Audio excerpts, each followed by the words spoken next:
ऐसे type of questions have been asked in JEE advance in recent time जो थोड़े हटके होते हैं prediction series and even in the rare series have been very useful to students to expand their thinking in order to solve these kind of multi-conceptual questions. Yo, welcome to Physics with Vinay. Hi, I'm Vinay and I'm back with season 7, episode number 3 from the prediction series. Prediction series में I bring to you questions जो generally coaching material वगैरह में नहीं पाए जाते हैं, but very unique type of questions, and these are the type of questions that have been coming in JEE Advanced in the recent years. So आज के episode में we're going to do a question, a beautiful question that I've come up with based on a combination of mechanics and electrostatics. So I'm going to display the question on the screen and उसके बाद you can pause the video and try it out. It's a very involved question, बहुत सारे concepts तुम्हें सीखने को मिलेंगे and उसके बाद मेरा solution देख लेना.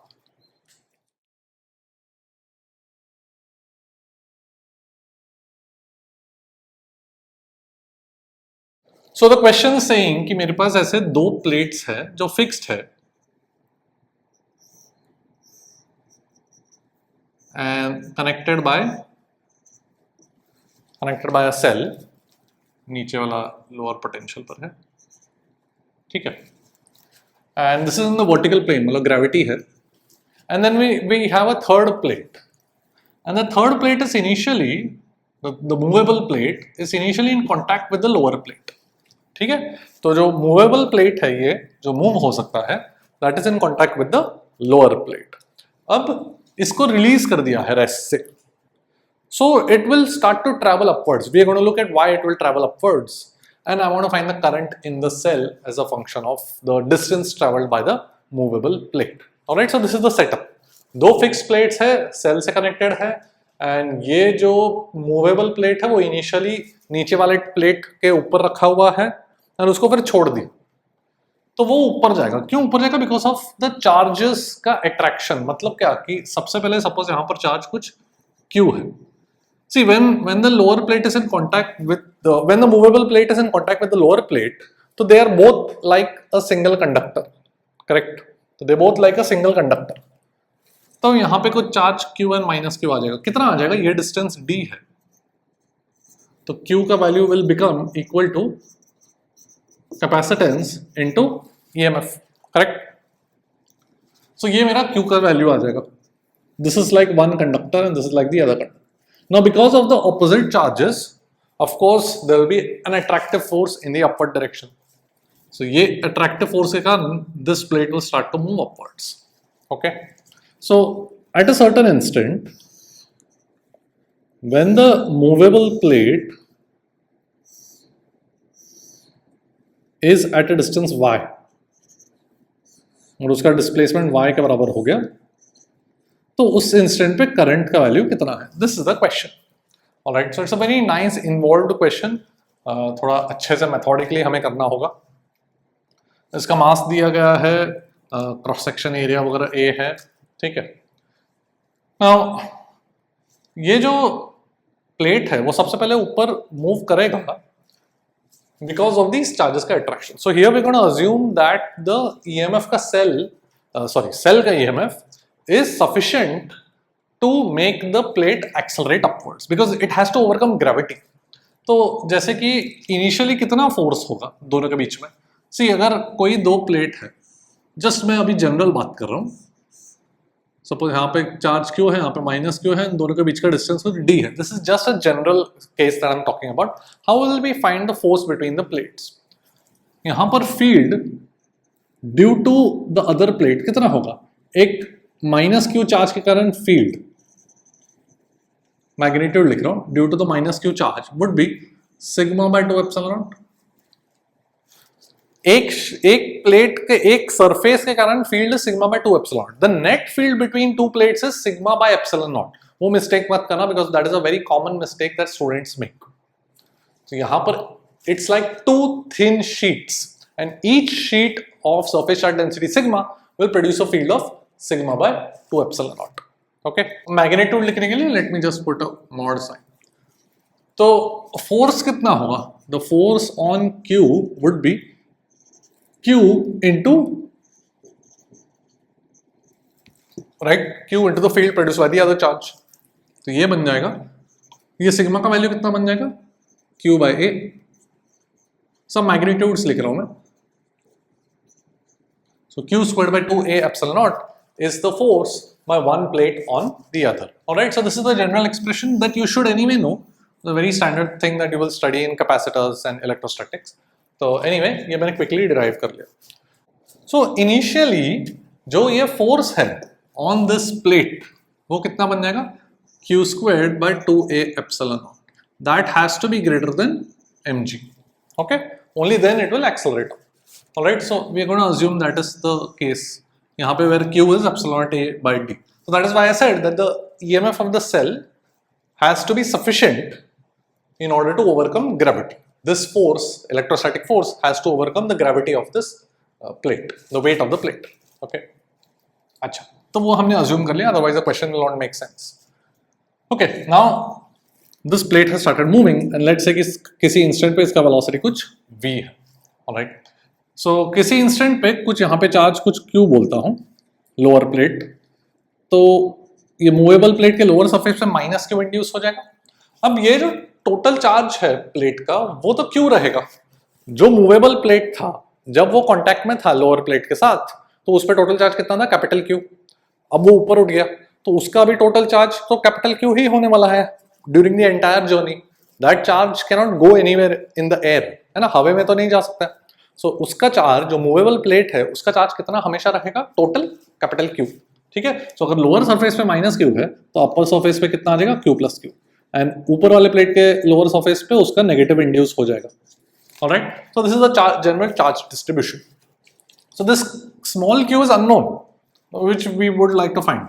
ऑलराइट, सो मुझे करंट निकालना है, करंट कितना हो जाएगा, the current is through the cell is travelling and arriving at this plate, so current will basically be equal to dq by dt.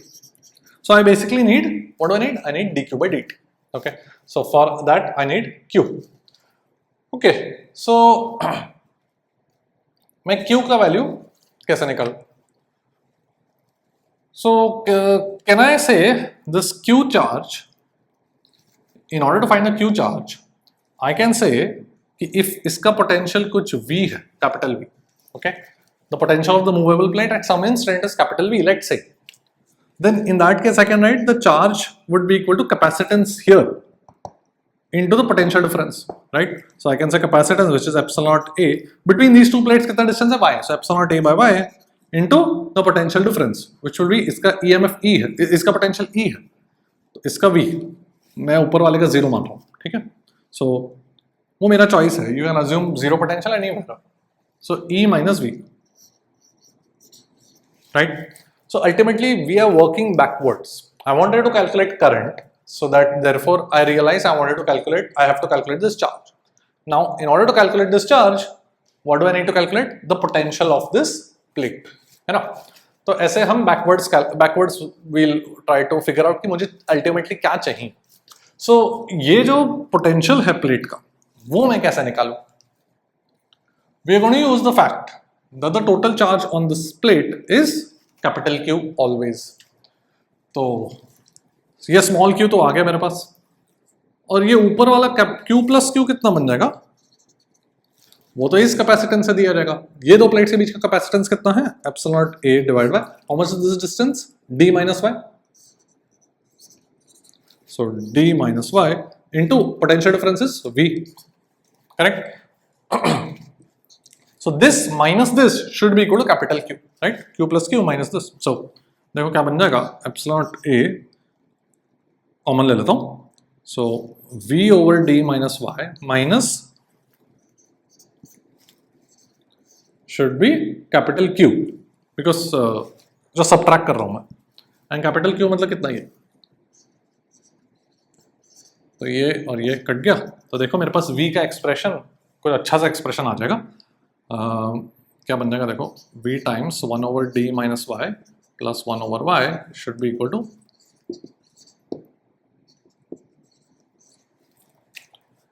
Right. तो v का वैल्यू देखो, ये y, ये नीचे y कट जाएगा, क्रॉस मल्टीप्लाई, ऊपर d आएगा, नीचे d आएगा, d squared, d minus Y, ऊपर y प्लस d, कर लो खुद से।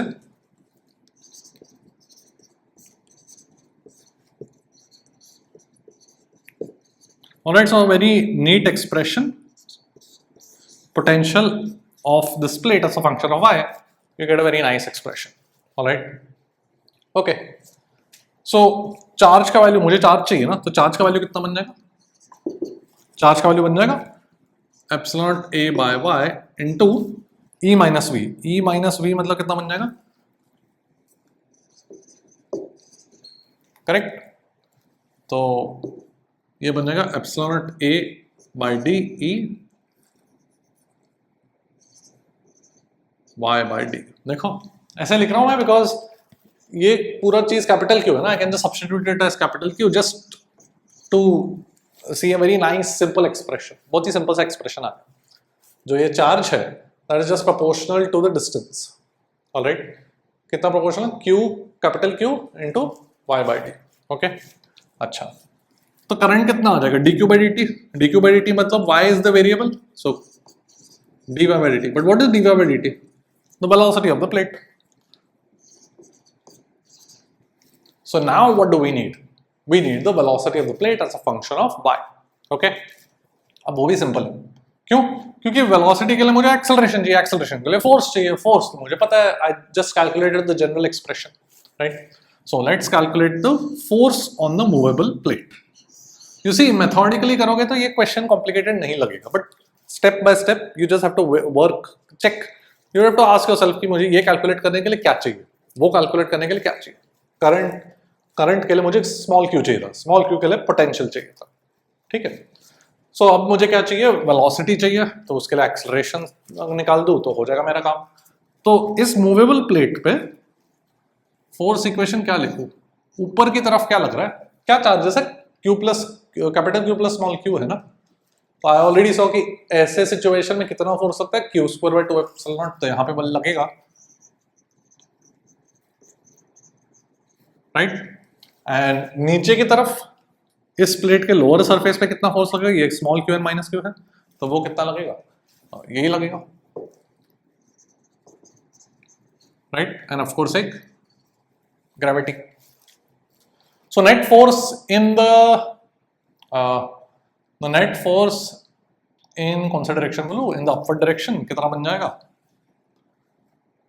q plus q the whole square minus q square divided by 2a epsilon naught minus mg should be equal to acceleration which is mv dv by dy लिख रहा हूँ. ठीक है. so that then I can integrate and get velocity as a function of y. तो ये देखो क्या बन जाएगा? q into, right,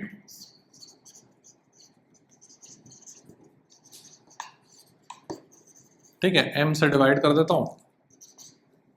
alright. And small q क्या है? स्मॉल q कहां गया मेरा? ये capital Q y by d. यहां पे सब्स्टिट्यूट कर देता हूं,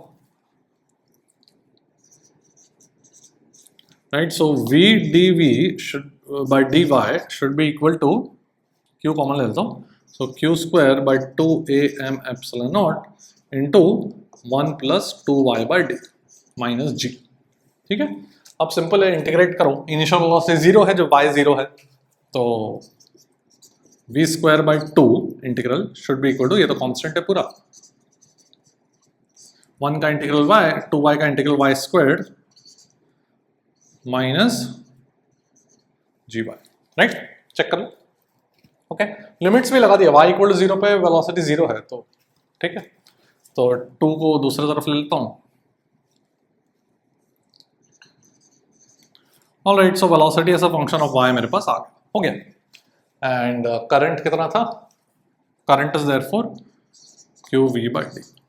ऑलराइट, तो बस इस पूरे चीज को q बाय d से मल्टीप्लाई करेंगे तो मुझे current as a function of y आ जाएगा. And of course capital Q क्या है? ये वो तो एक कांस्टेंट है, you can just substitute it at the end. Alright, so it's a beautiful question where we found out current as a function of y. आगे अपने पास जस्ट सब्स्टिट्यूट करना है. एग्जाम में अगर आया इस तरीके का question, hopefully they will give you some good values. Otherwise कुछ नहीं, बस q का वैल्यू यहाँ पे सब्स्टिट्यूट कर देना and of course q by d से मल्टीप्लाई कर देना. Alright, so it's a beautiful question because starting में देख के you have to kind of figure out what the motion is happening. Alright, यहाँ पे जहाँ पे स्टूडेंट अटक सकता है इस टाइप ऑफ क्वेश्चन में इस कि may be the student will not recognise that the charge on the movable plate is conserved, मतलब is a constant throughout the motion. ठीक है, ये जो मूवेबल प्लेट का जो चार्ज है वो हमेशा कैपिटल क्यू रहेगा, and therefore current flow Q होगा वो, that is the whole point is why will the current flow, because the charge here will keep changing. Alright, the most common mistake that a student can make here is thinking that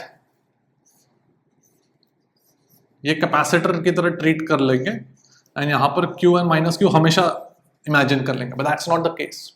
alright, ये दोनों plates पर charges will no longer be equal and opposite, equal in magnitude and opposite in sign. That is no longer going to be the case here because of this movable plate. ठीक है, so that is one mistake that many students will make. वो सिर्फ initial condition, initial situation ऐसा होगा, but in general ऐसा नहीं होगा. All right. So ऐसे type of questions have been asked in JEE Advanced in recent times, जो थोड़े हटके होते हैं, which you will not generally encounter in your coaching material, in your tests. So that is what I try to bring in the prediction series and even in the rare series, and last 6 seasons have been very useful to students to expand their thinking for specifically for JEE Advanced, and learn new approaches, new insights and new ways to figure out ki kaise, how to actually approach and work backwards in order to solve these kind of multi-conceptual questions. Alright, so I hope you've enjoyed the episode. Her Friday रात को we are going to bring an episode. I'm going to bring an episode either from the prediction series or the rare series, and I hope you've enjoyed this episode. Let me know in the comment section, and I will see you next Friday. And as always, I will see you at the top.